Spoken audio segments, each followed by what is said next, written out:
Assalamu Assalamu alaikum. alaikum. I'm Chris, And I'm Mariam, and we are practicing not. perfect. Welcome back, everybody. Episode 3. Let's I'm so go. proud of us, by the way, for being consistent with this. Yeah, honestly, there's been a lot going on. We said that last time, that Yeah. behind the scenes we've been having some technical difficulties, and boy, have we ever. Yeah. You don't realize when you look at people's podcasts that are so like well put together and everything. I feel like we're giving them the raw and the real. We're filming on a laptop right now, guys. Well, you know what? We're here and it's what comes out of our mouth that matters. That it's the content of what Yeah, we're saying. and it's the intention, and we have Yeah. good intention. Yeah, so we noticed the audio on our previous podcasts were not the best.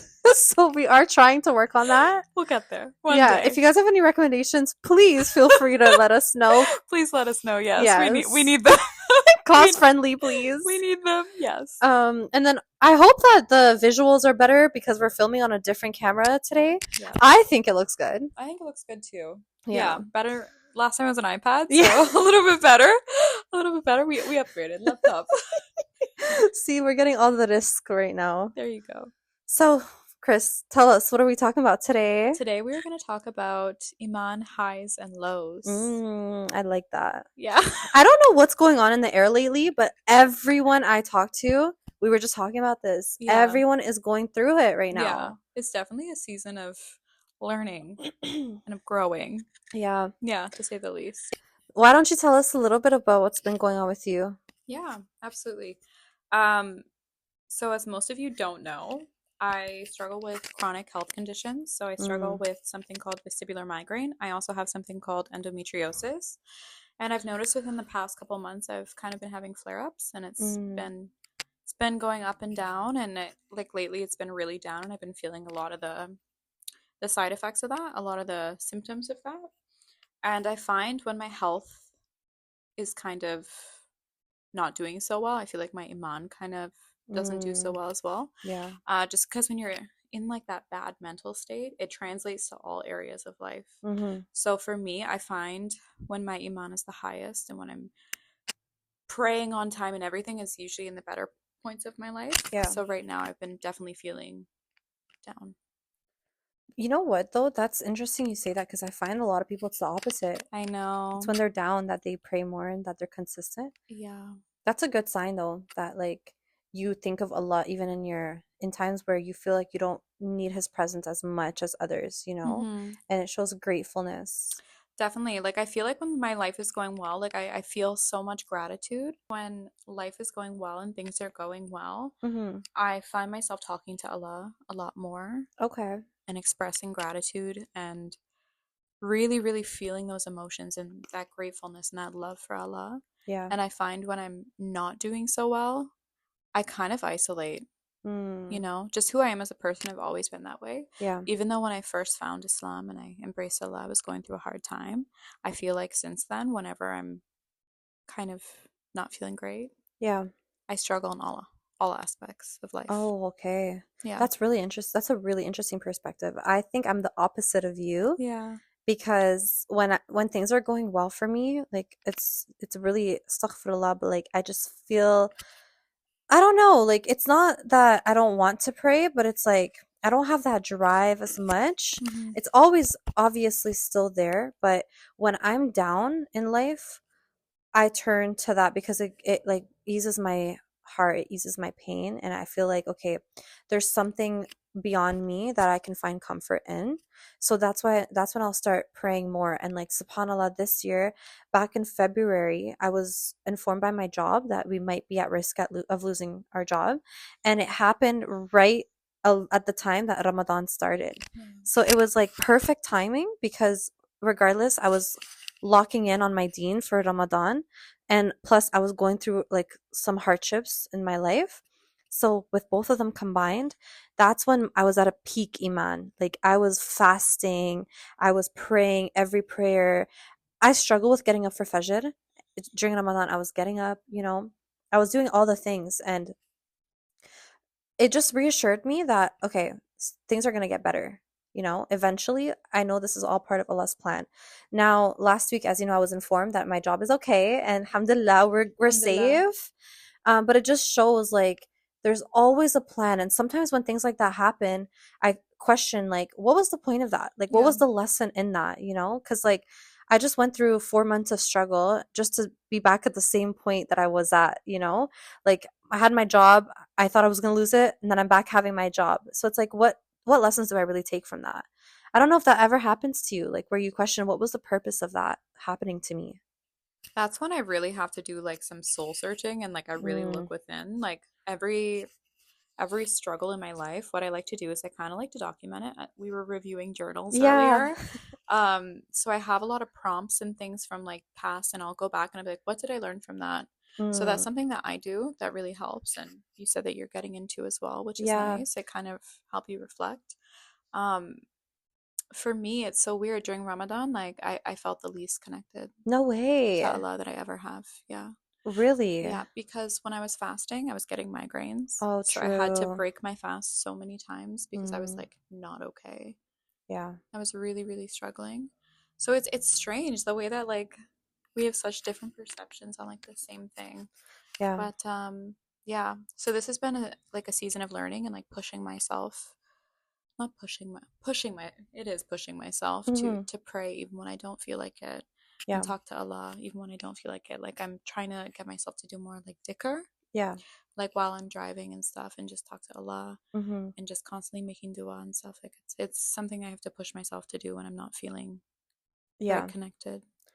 Yeah, like implementing those daily habits is really important because it's a constant reminder of Allah subhanahu wa ta'ala. Yeah, Just how prayer is that too.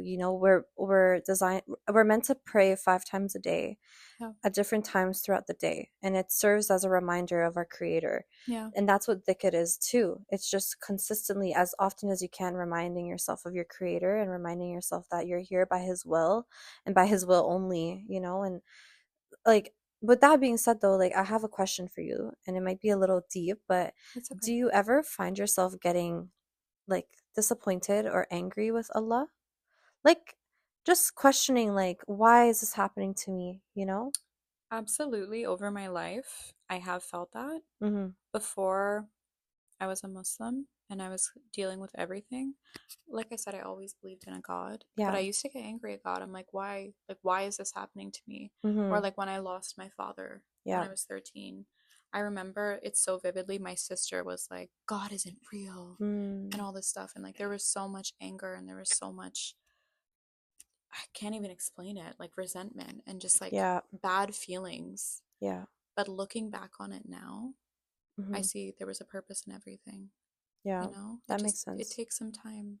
Sometimes I do still get, even though, like, I am a Muslim and I'm practicing, sometimes my relationship with God is not as good as I want it to be. Like, we were meant to have tawakkul in Allah, but sometimes I find that tawakkul doesn't carry me through the hardest moments of my life alone. Like, I know we always say just have tawakkul, but when you're really struggling and when you're really going through something, it's tough to just tell yourself, okay, I believe in Allah, I have faith, and that's it. My life is going to get better. Because no, ultimately, like, your life is still in the situation it is, and we're not meant as humans to just sit there and ask and like expect Allah to fix our lives. Like, Yeah. it is encouraged in Islam, it is promoted that we get up every day and we work hard towards the things we want. Like, it's not all just sitting there and expecting Allah to bless us.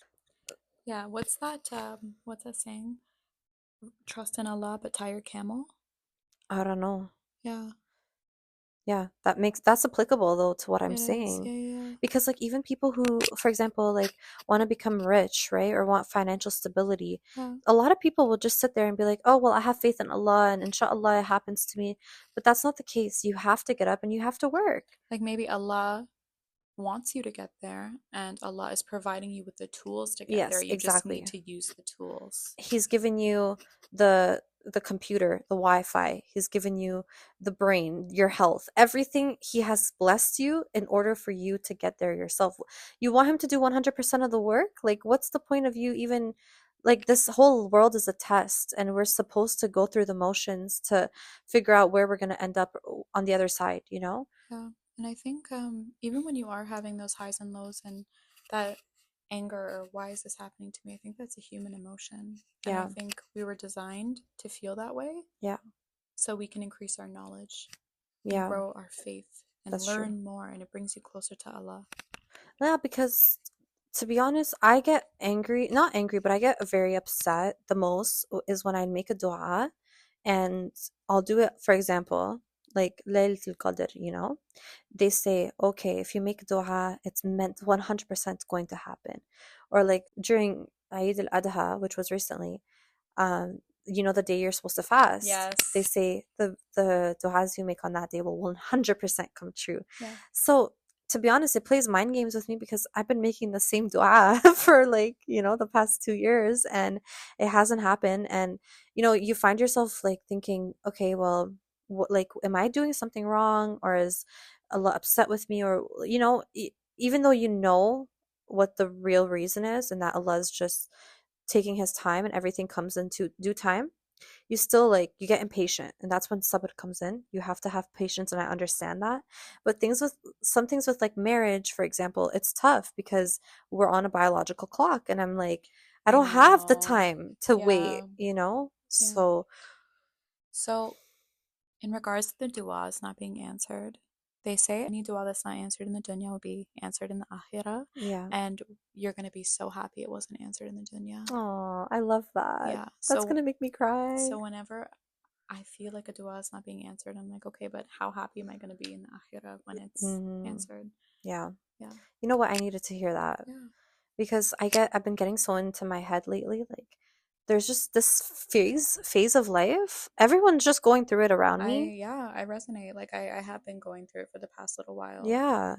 I've been going through it on so many like different pages of my life, like not just one area, like career wise, romantic wise, like with relationships and stuff, like Yeah. just trying to find my husband. And it's like, I think I talked about it before, where it's like you talk to so many people and it's not going anywhere and you feel just like depleted. Yeah. It's weighing really heavy on me. And when so many things are happening at one time, it's just like you try to turn to Allah, but it's like nothing's happening. So what do I do? Yeah, it's very difficult when you're giving your all to someone and you're putting all your effort into someone and you see a future and you're planning the future and then things don't pan out. It's very painful. It's Yeah, very, very painful. it is. And um actually I was talking with someone about this and how I felt like my du'as were not being answered, right? And he was actually telling me like he's very well knowledgeable in Islam and he was telling me like, okay, tell me, how do you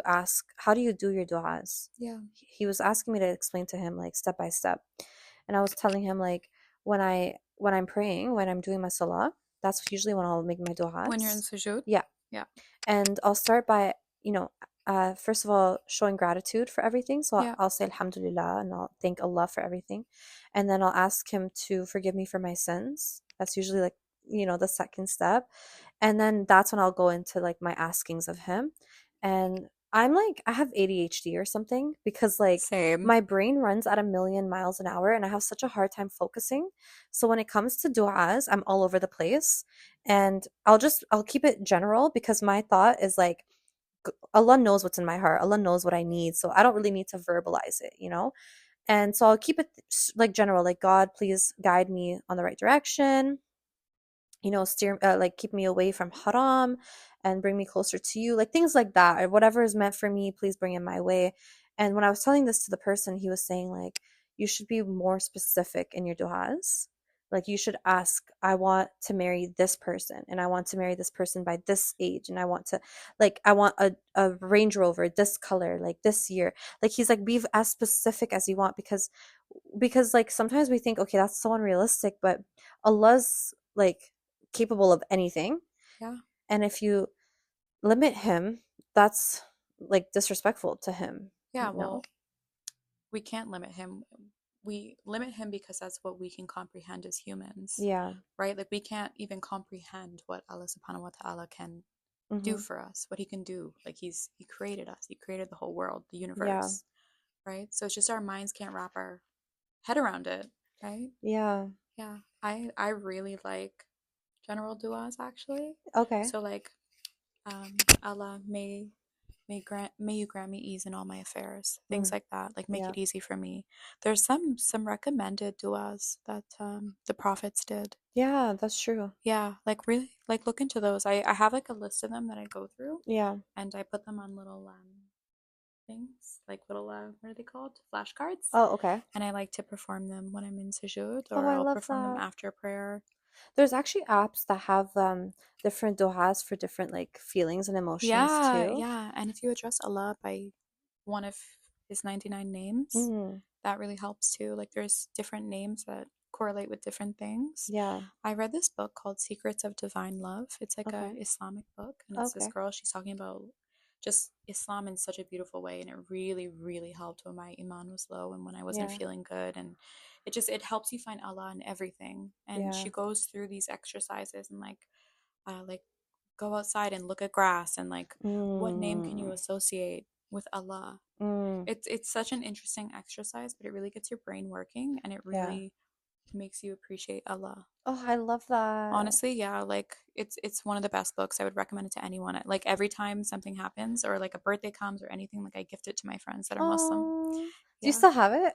I have it on my Kindle. Oh, okay. I'll Yeah. have to read it. It's such a good one. Because that's a like that was one of the questions I wanted to ask you. Like, what do you recommend other than Iman, when you're low? Because like I said, like I've talked to my friends before and it's definitely like a touchy subject to state that like tawakkul sometimes you need more. To like if Hmm. you're depressed, like sometimes not having faith is good and it's important, but there's like you need to do more. Like we said, you have to take actions, right?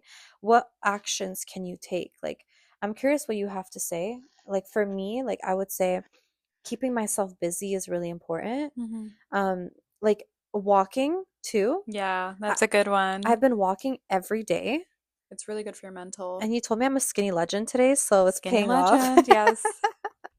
No, but like I'm telling you, when I started walking, it started changing my outlook on life. Yeah. It's so deep. Like you don't think it's that deep, but when I'm walking and I'm seeing like I'm hearing the birds, I'm hearing the children laughing like at the park. Like as I'm strolling, I go through different parks and they're just like swinging and laughing, and it's like it's music to my ears. It's Allah's natural music that It granted reminds you of us. Allah, like subhanallah, like everything around us is created by Allah and it's all these beautiful Yeah. things and it really makes you take it in and feel that gratitude, Yes, the right? world, this dunya that he has granted us is so beautiful. Yeah. And it's so easy to get into that pit when you're so on your phone and on social media. Yes, the phone. It's ruining us. Yeah. For me, social media is like a big one that like I find triggers like bad like mental headspaces and stuff. Like Yeah, I find like I just see so much negativity and like anti-Muslim rhetoric and stuff and yeah. it's just like it really gets in my head. Mm-hmm. And how I combat that actually is like I talk to some of my trusted Muslim friends, Mm-hmm. my non-Muslim friends too, but like when I'm feeling particularly low, I like to Yeah. talk to my friends that are Muslim and they can kind of bring me back and remind me of Allah, Mm. you know? Like my one close friend Sadie, like I've discussed so many things with her. Like I've told her, "Hey, like I'm not feeling good. Like I'm Mm-hmm. feeling really down and stuff." And she'll remind me of Allah, and I think friends like that are so so important, Yeah, for sure. you know? Friends that will help you, like motivate you to pray. Like when we had a gathering the other day and we Oh, all prayed together. yeah. Um, that's a really good one. Like surrounding yourself with good friends, sisterhood is really important.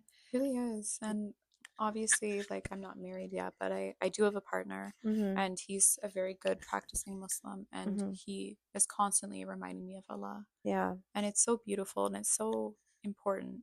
It's really, yeah, it You need definitely is. you need a support system. Because your people that you surround yourself with will either make or break you. Yeah, they directly impact your mental. Like directly impact your life. Yeah. If somebody's like going downhill around you and they're not praying and they're going to the club and they're doing this, like it's Mm-hmm. not only is it like a bad influence, Mm-hmm. it's just like a negative vibration, like a negative energy that I Mm-hmm. personally don't want around me. Yeah. Yeah. It's like if you think about it, like for example, if you're on the road to your goal is to become a millionaire, right? Mm-hmm. And you're constantly surrounding yourself with people that are just have no motivation, Yeah. that don't even like they sleep in all day long, they don't do anything to better themselves. And like because I've experienced this in my life too with Yeah. like people that I've grown up with. when you're young, it's all fun and games. You're sleeping in till whatever time, you're going out, you're enjoying life. But then there's a point in time where it's like, okay, like there comes a point where it's like, okay, what are we really doing? Like I need to start taking my life seriously. For me, it was 25. Yeah, me too. Yeah, Yeah. 25. And that's when I started looking at the people around me, and this is I think 25 is a really pivotal moment in life because some people just either decide it's time to change, or some people decide I'm just going to stick to what I've always been Yeah. doing. And I've noticed, like, even now I'm 27, so it's been 2 years. Some people are still doing the exact same things they were doing 2 years ago, that they've been doing their all of their 20s, Yeah. whereas other people I've seen have completely changed their lives. Like they've built successful businesses, they're in, like, they're committed, they're married, they have a kid on the way. Like Yeah. I look at these people sometimes and I'm like, wow, I would have never assumed this of you. You were like crazy back in the day. But Yeah. life change, like you go through the motions of life, and you have to, like, think, okay, is this person holding me back? Am I outgrowing this person? Or is this person going to really help me to, like, achieve my goals in life? That frontal lobe development Yeah. at 25. I reverted at 25. I reverted at 24. But Okay. yeah. Yeah, but around that age, that's when your frontal Yeah. lobe develops. It's such a beautiful age for women. It is. And like that's when I really, really started to shift. Yeah. Like everything started to change. And like I have some friends that are like, you're so different now. I'm like, I'm supposed to be. Yeah, because we're This is evolving. this is who I'm supposed to be. And like you're supposed to be evolving. Yeah. And I think on the topic of mental health and stuff, sometimes, that saying where it's like you do the same thing over and over. What is it? Oh, insanity is the act of doing the same thing over and over And with. expecting a different result. Yes. Yeah. So sometimes if you find yourself in a pit, which to be honest I've been feeling, it's you have to kind of look at your life and think to yourself, okay, what can I do differently? Yeah. Challenge yourself. You have to pivot in life. You can't Also your always. mental, like the way you think. So what is that? There's another saying. There's all these sayings Yeah, that I we love can't remember. sayings. Yeah. Neurons that fire together, wire together, something like that. Anyways, it's like Mm. the way you think, like your neural pathways are actually constantly regenerating. So if Oh, you're constantly thinking negative thoughts or have a negative just like mindset, yeah. then you're always going to think that way. You need to challenge those thoughts. Mm. That's the law of attraction too, It is, because yeah. it all starts with you as a Yeah. person and your mindset and your perspective on things. If you think negative thoughts, oh, I'm never going to be rich, I'm never going to find a husband, I'm like pathetic. These are thoughts that, there's like, imagine a bubble around you, and these are negative thoughts that are going out, and it's just going to keep attracting negativity, negativity, negativity. If you Hmm. can alter just your way of thinking and your mindset, whatever you're putting out into the world, you start talking differently, you start acting differently, you start feeling better about yourself. And then naturally, once you start feeling better about yourself, you gain that confidence. You start moving differently in this world too. 100%. Like having struggled with a chronic illness, Hmm. like when I first got the diagnosis and stuff, like I was like, my life is over. Like I'm never going to Yeah. be able to live again. Like I'm never going to be able to do anything. Like I was bedridden for a while. I was like thinking so negatively. And I discovered neuroplasticity, which is basically the concept that I just explained. Like Hmm. the more you think of one thing, the more you're going to think of that, but you can change the way it works. You're like your Yeah. brain is constantly changing. So it's Mm. all about the way you're looking at things, the information you take in, the way you use the information you're taking in. It's basically law of attraction. Yeah. It's a Yeah. law of attraction with an Islamic perspective, obviously, but Yeah. like we were saying, how a lot of people sit back and expect God to just fix their lives. Yeah. No, that's not what it is. Yeah. You have to have God and Allah. Of course, you have to have Allah in every act and in every thought and everything that you do. But Yeah. once you have that, the way you move is all on you ultimately. But like Mm. if you move through a lens of, through like a perspective of Allah, keeping him in in your mind, your actions are going to be different. Whenever I'm making a decision or like Hmm. I'm about to like do something, I'm like, Yeah. what would a practicing Muslim do? You Mm, know? true. How could I remember Allah and consider Allah in this decision I'm making? Yeah. You know, so it's constantly honestly remembering Allah always makes me make better decisions. It's true. Like, to give a tangible example of that, for example, like if you're surrounded by people that are, I don't know, let's just like give a random sin, drinking alcohol, right? Yeah. And um if you think to yourself, okay, Allah created my body and he wants me to return my body to him in the same way that he gave it to me, right? And also Allah has breathed his soul into me.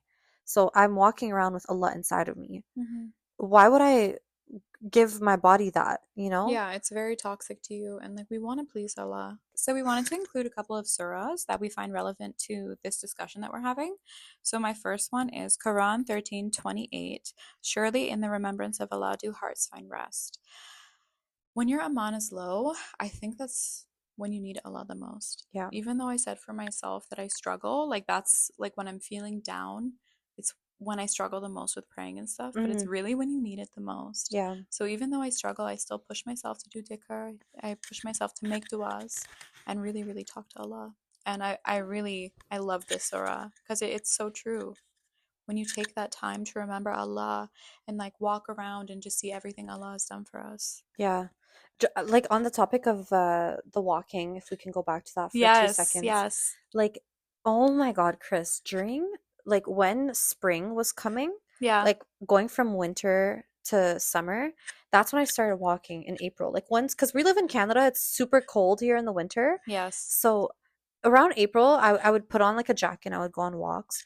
Oh my God. Like the way I feel like walking changed my perspective on life. Yeah, I start seeing the trees blossoming.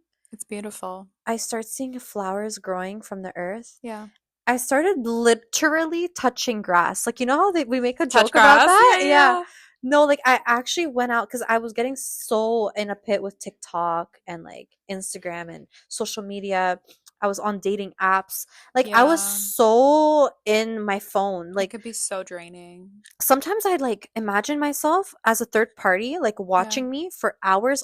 When you're on your phone, you don't take in like your surroundings, you know? Mm-hmm. But I imagine myself as a third person standing in the corner watching me for like 2, 3 hours at a time, just like on my phone. I And you don't know. feel it. I know. And like, oh my gosh, like when I disconnected from my phone and I went out and I started like just being at peace. Like I don't even listen to music. I'll listen to maybe our podcast. Like I love listening to our podcast when It's I'm actually walking. so nice. I do too. Yeah, Yeah, when the yeah, audio is good. yeah. Yeah, yeah, So I'll listen to our podcast, I'll walk, and I'm constantly just like thinking of Allah and the beauty of this world that He's created for us. Like, yeah. and then sometimes I'll walk on sunset. Oh my I love to gosh. do that. So I have a dog. Yes. So you So walk a lot. I walk a lot. Like it's been a part of my life for 13 years, like Oh, going on like nice. 2 to 3 walks a day. Yeah. But when I really take the time, like I like to take my dog, like Arya, I like to Yeah. take her places. So like we'll Mm-hmm. go to like the beach Oh, and go for a walk cute. on the beach and stuff. And it's like times like that I remember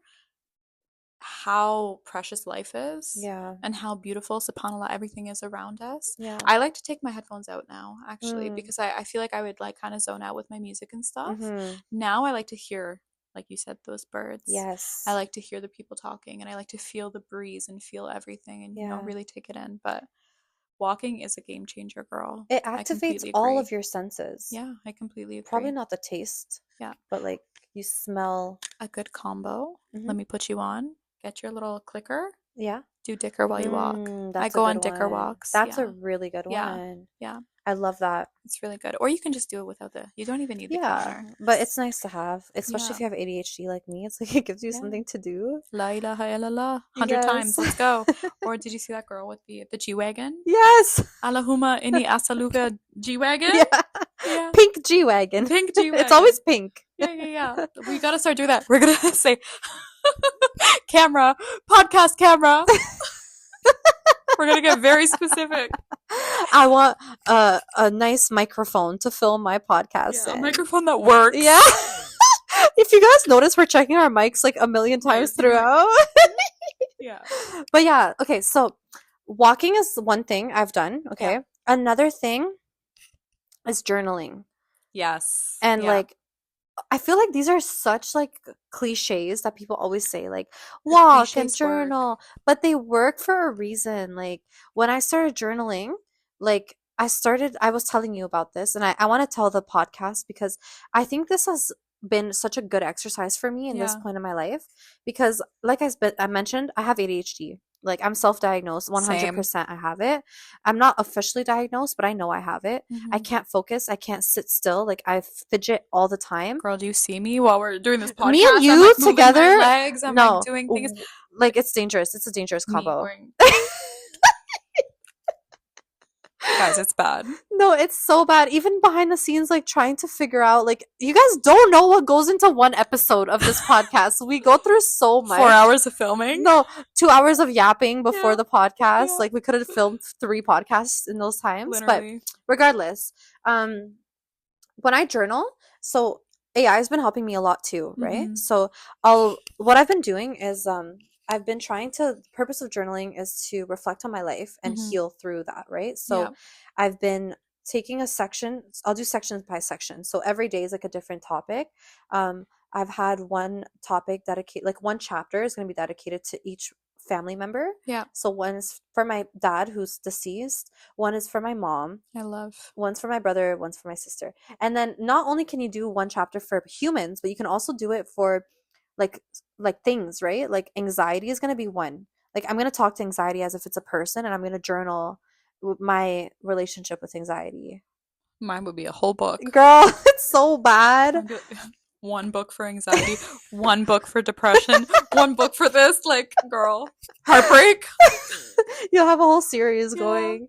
Honestly, like it's so healing and like at the end the point of this is going to be to merge into Islam, and once I revert it and then like I love that. everything, like it's It's going to be a beautiful. whole like chronological order of my life.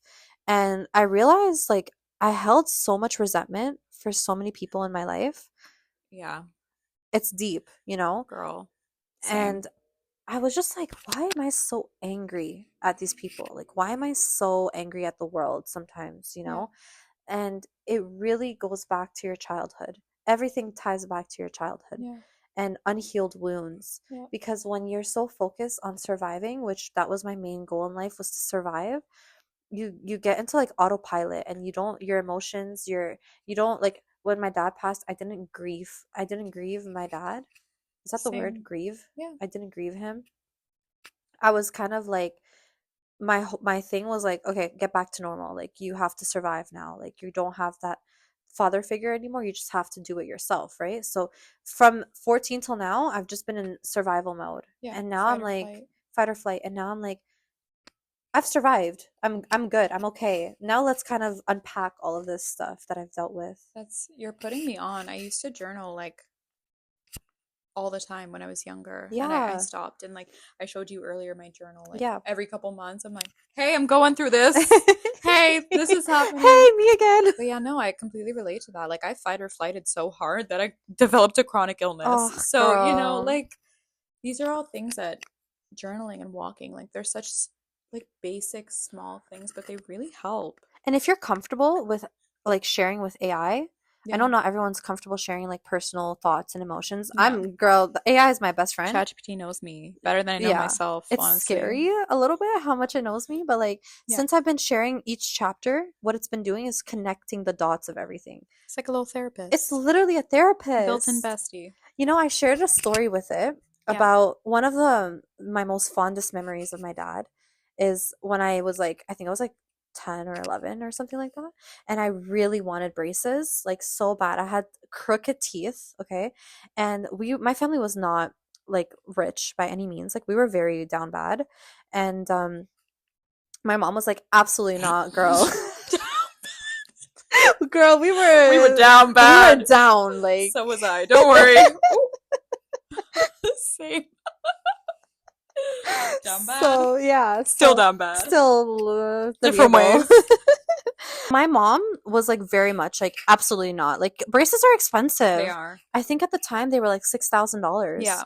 And my dad was a taxi driver and my mom was a babysitter, okay?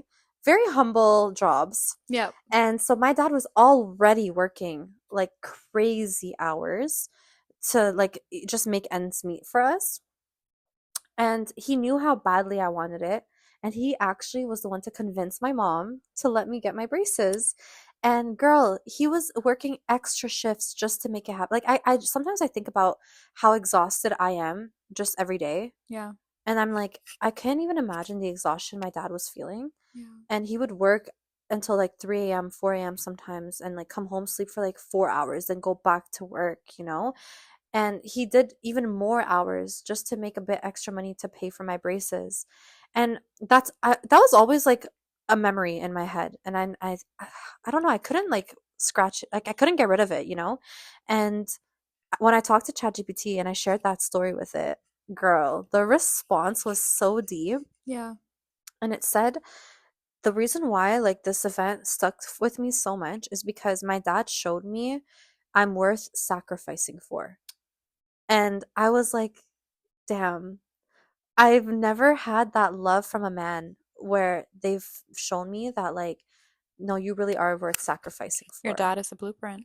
This is why it's so important for women to have men in their life, like their father in their lives. Yeah. No, 100%. Like that's such a beautiful story, and I like that's the reason we hold our parents so high in Yeah, Islam, you know? They do so much for us. yeah. So, so much for us. Everything in this world is about polarity, balance, you know? Hmm. So when Allah gives us a mother and a father, they're supposed to balance each other out. Oh, for sure. And when they raise their child, that child's supposed to have like a balanced upbringing. Yeah, I got very lucky. Like I had a stay-at-home mom. Oh, nice. So my stay-at-home mom, like she really nurtured like that emotional side of us. Yeah. And like my father was the provider for the Mm-hmm. household. So like they very much like nurtured us in different ways. Yeah. And I think that's exactly why things are designed the way they are. Yeah. So the thing with me is that my mother lacked that nurturing inside of her. So that's why I feel like I have some resentment towards my mother that I'm still trying to heal through. Yeah. But I can't blame her. She grew up in a war zone. You know, she grew up in a very strict household. Like she grew up in Lebanon. There was definitely a disbalance for me, like between my mom and her issues, and also like when my dad passed away, I was left with my mother, who was now grieving the loss of her husband, and that's the person that was supposed to then take on the role of mother and father, you know? Like it was hard on my mom. Like she had many sleepless nights. So I'm going to share one of my favorite surahs. Actually, it's one surah and one hadith that I want to share. Yeah. From Surah Al-Baqarah, it says, Allah does not burden a soul beyond that it can bear. It will have the reward of what good it has earned. It will bear the burden of what evil it has committed. So I really like the first part that talks about Allah not burdening a soul beyond what it can bear. Hmm. We know that Allah knows everything to the T, to the atom. So he knows what our hearts are capable of going through. And every hardship that's put on us, like, is because we're capable of going through that. And that gives me so much reassurance. I find so much comfort in knowing that Allah knows all of our intentions, all of our thoughts, everything. Yeah. Because even when something doesn't necessarily turn out the way you want it to turn out, your Mm-hmm. intention is rewarded. Mm, You know, that's so true. I love that surah. I love it. It's a beautiful surah. It's one I always And come even back to. like it talks like about hypocrites a little bit too, you know, because someone could present themselves as like a sheikh and like super practicing Muslim. But Allah, you cannot deceive Allah. You can't. No. He knows everything. So Yep. even though humans are falling for your act, just know that you're going to be punished in the afterlife. Everything you do in the dunya, Hmm. you'll pay for in the akhirah. Yeah. So that gives me reassurance because there's such evil people in this world, Girl. like such evil people, Girl. and they think they're on their high horse right now. Oh, we And know. yeah, we know what's coming for you, Yeah, yeah. and they try to play with Allah too. They're specific. Yeah, can talk about that another time. Another time. So this is the hadith that I wanted to share too. Yes. So no fatigue. I've been feeling a lot of fatigue, by the way, Girl. Same. like insane. I don't. Sleeping There's something all in the the air, time. or I'm like iron deficient or something. I don't know. No, nor disease, which was a topic in today's podcast, nor sorrow, nor sadness, nor hurt, nor distress befalls a Muslim, even the prick of a thorn, except that Allah expiates some of his sins because of it. I love this. Yeah. Like I've seen this I'll have to find it, but it's about like headaches specifically Oh, okay. and like migraines specifically. It's like those are the people of Jannah or something. Like it was like a beautiful Mm, thing that I saw. I'm like, that actually gave me so much comfort. yeah. Yeah, I love that. It's true. Yeah, it's reassuring, of course. Like Yeah. it's alhamdulillah we have Islam and we understand these things. Like there's depression and mental health is a huge thing. I think it's like one of the main causes of suicide, Yeah. you know? It's deep. So like for us to be blessed with Islam and to know that like why these things happen sometimes and have that cushion of reassurance, it's such a blessing, to Yeah. be honest. And inshallah we can like share that with others so they can Inshallah. know where their pain stems from. And like when you have Islam, you have guidance, right? It's literally a guide to life. Yeah. So when you have that guidance, it brings you to the right path, which ultimately will bring you out of the misery that you're in currently. And a lot of people don't get that, you know? Yeah. When you're feeling down, always come back to Allah. Yeah. So what should we leave the people with? Like to sum up everything, what are your final words? I want to end this episode with a dua. Mm, O Allah, keep our hearts firm upon your religion, increase us in Iman, and bring us back to you whenever we stray. Ameen. I mean, I want to finish this off by saying that tawakkul is one thing, but you have to continue to progress in your life, whether that's seeking mental health services, whether that's going on a walk, whether that's journaling. Allah has put tools at your disposal for you to use to get out of this pit or whatever you're feeling, and talking with your friends, talking with your sisterhood, your community. These are all things that you can do, and it doesn't make you a bad Muslim if you feel like, okay, I'm praying and I'm doing all of these things, but I'm still feeling bad. I'm still not happy. It makes you human. Exactly. So that's Increase what your knowledge. increase your knowledge. Exactly. I hope this podcast, I think this was a really good topic for today Mhm. because if me, you, and a couple of our girlfriends are going through this weird time, Down bad. yeah, I can only imagine the rest of the world. And Mhm. I feel like everyone is just experiencing this. So, Yeah, lately, I feel like it's pretty universal. Everybody's been feeling some type of way. yeah. Something's changed. Yeah, there's something in the air. I don't know. But inshallah, you guys all have a good rest of your week and best of luck to you. We're always here, by the way, if people want to reach out and chat. Hit the Our DMs. DMs are open. Yes. Yeah. All right. Well, Have a good day. Salam alaikum. salam alaikum.